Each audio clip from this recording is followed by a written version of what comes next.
Hello students, इस video में आज हम equilibrium of demand and supply and equilibrium price को पढ़ेंगे, यानी मांग और पूर्ति का संतुलन और संतुलन कीमत कैसे निकाली जाती है आज हम इस वीडियो में पढ़ने वाले हैं। तो चलिए दोस्तों स्टार्ट करते हैं।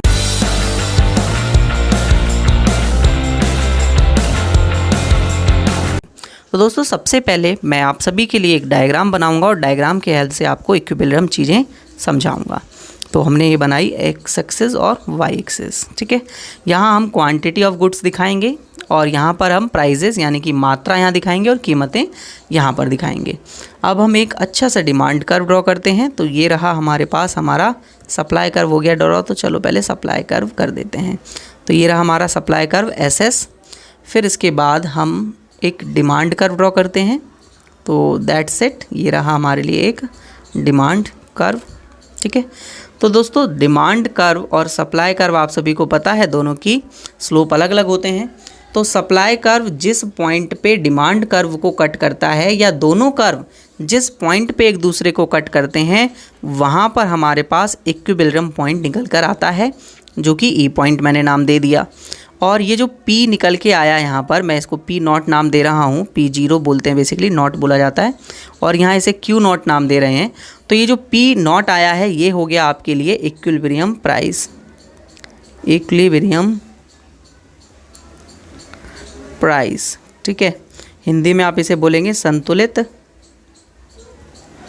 कीमत, ठीक है, या संतुलन कीमत। और जो ये आपके पास Q0 निकल के आया है ये आया है आपके पास इक्विलिब्रियम क्वांटिटी, ठीक है, यानी कि संतुलित कीमत,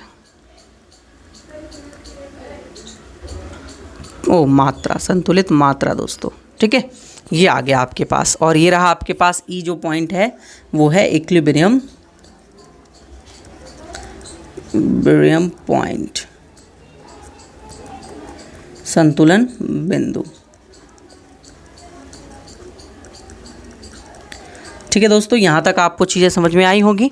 तो इक्विलिब्रियम प्राइस और इक्विलिब्रियम क्वांटिटी कैसे निकल के आती है, जिस पॉइंट पे सप्लाई कर्व और डिमांड कर्व एक दूसरे को कट करते हैं वहाँ पर इकोनॉमी इक्विलिब्रियम पे होती है, और जिस पॉइंट पर आते हैं उस पॉइंट को बोला जाता है इक्विलिब्रियम पॉइंट, संतुलन बिंदु। और उस पॉइंट पे करस्पॉन्डेंस जो प्राइस लेवल आ जाता है, इक्विलिब्रियम प्राइस आता है, उसे संतुलित कीमत बोला जाता है और इसे संतुलित मात्रा बोला जाता है। और इसी प्राइस पर मार्केट में प्राइस डिसाइड होता है कि अब मार्केट में हम ये प्राइस जो है वो रखेंगे, ठीक है। तो इस तरीके से मार्केट में जो है वो प्राइस डिसाइड किया जाता है। अब मैं आपको एक टेबल के थ्रू चीज़ों को और क्लियर समझाऊंगा। तो मैंने सपोज दैट प्राइस लिया 1 2 3 4 एंड 5। प्राइस कैसे डिसाइड होगा मार्केट में, इसे ज़रा हम ध्यान से समझेंगे। तो मैं डी लिख रहा हूँ जो स्टैंड करेगा किसको, डिमांड को, और एस लिखूँगा तो वो स्टैंड करेगा किसको, सप्लाई को, है ना। डी से मांग हो गई और एस से सप्लाई यानी कि पूर्ति हो जाएगी आप सभी के पास। क्लियर बच्चे, कोई दिक्कत यहाँ तक किसी भी स्टूडेंट को नहीं होनी चाहिए। अच्छे से आप चीज़ों को समझेंगे। तो मैंने यहाँ पर, आप सभी को पता है कि जब प्राइस कम होता है तो डिमांड ज़्यादा होती है, और जैसे जैसे प्राइस बढ़ते जाता है वैसे वैसे डिमांड आपकी जो है वो कम होती चली जाती है। और जब कम प्राइस होता है तो सप्लाई कम होती है, और जैसे जैसे प्राइस बढ़ते जाता है वैसे वैसे आपकी सप्लाई भी बढ़ते चली जाती है। अब देखिए, इकोनॉमी में डिसाइड करना है कि प्राइस क्या रखें। तो अभी हमने ग्राफ के थ्रू समझा, वो ग्राफ कैसे बना वो मैं आप सभी को यहाँ बता रहा हूँ। तो ये इस प्राइस से बना, और ये डिमांड कर्व इस वाली डिमांड से बना, और सप्लाई कर्व ये वाली डिमांड ये नंबर से बना है, ठीक है। अब बनाकर देखना है इसे नंबर्स के साथ, ऐसा ही बनेगा जैसे मैंने अभी ऊपर बनाया था, ठीक है बच्चे। अब आप क्या करें, अगर इकोनॉमी में प्राइस डिसाइड किया जाता है कितना, 1 रुपये, तो इस 1 रुपये प्राइस पर डिमांड की जाएगी कितने की, 40 की, लेकिन सप्लाई कितने की होगी, 10 की। मतलब खरीदने वाले बोलेंगे कि हम तो भाई 50 क्वांटिटी खरीदने के लिए तैयार हैं क्योंकि हमें तो सस्ता मिल रहा है।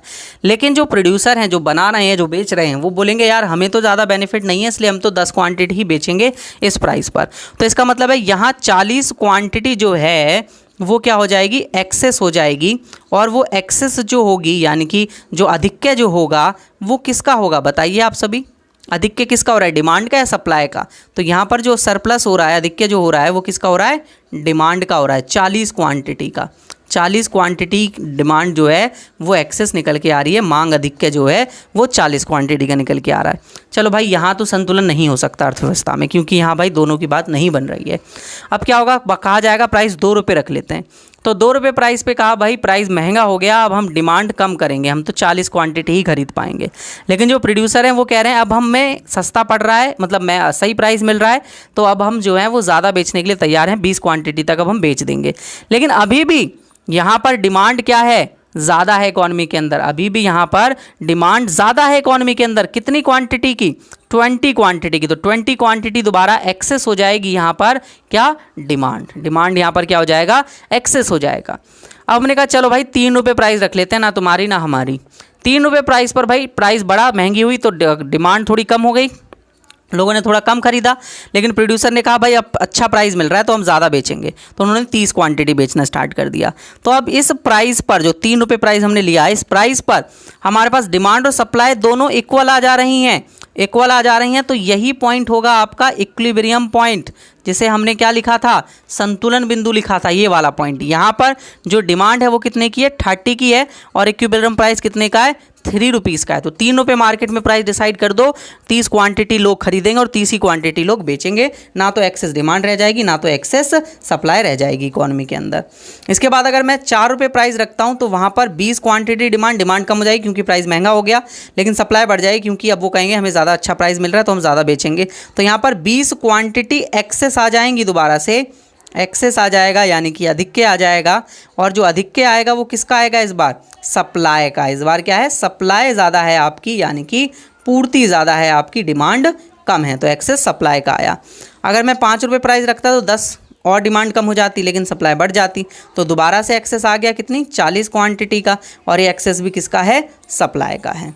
तो बेसिकली यहाँ पर अगर मैं बात करता हूँ टॉप ऑफ द कर्व, या मैं अलग कलर ले लेता हूँ, टॉप ऑफ द कर्व अगर ये प्राइजेस होते तो इस प्राइजेस पे इतनी सारी जो है वो क्या हो जाती, एक्सेस डिमांड हो जाती, एक्सेस डिमांड, मांग अधिक्य। ठीक है बच्चे, क्लियर, यहाँ तक किसी भी बच्चे को कोई डाउट नहीं होगा। और अगर प्राइजेस कम हो जाएं तो यहाँ पर ये जो पार्ट होगा पूरा का पूरा, ये एक्सेस हो जाएगा किसके लिए, सप्लाई के लिए या डिमांड के लिए, बताओ। यहाँ पर एक्सेस सप्लाई होगी या डिमांड होगी, रुक जाइए, यहाँ पर मैंने ऊपर गलत लिख दिया, ये दोबारा लिख देता हूँ। यहाँ एक्सेस जो है वो सप्लाई का हो रहा है बच्चे, सप्लाई ज़्यादा है, देखो मैंने जल्दी जल्दी में चीज़ों को गलत लिख दिया, एक्सेस सप्लाई का, यानी पूर्ति अधिक है यहाँ पर। ठीक है, और नीचे अगर आप देखें इस पर, तो ये सारा का सारा जो आपका आ रहा है भाग, यहाँ पर आपकी डिमांड ज़्यादा है, तो यहाँ पर आप बोलेंगे ये एक्सेस डिमांड है, यानी कि मांग अधिक्य है, मांग अधिक्य। और वो कैसे है वो अभी हमने टेबल के थ्रू बहुत अच्छे से समझा है। क्लियर है, समझ में आया आप सभी को। इसी तरीके की वीडियोस देखने के लिए चैनल को सब्सक्राइब कर लें, वीडियो को लाइक करें और सभी दोस्तों के साथ इस वीडियो को शेयर ज़रूर कर दें दोस्तों। नेक्स्ट वीडियो में मिलते हैं।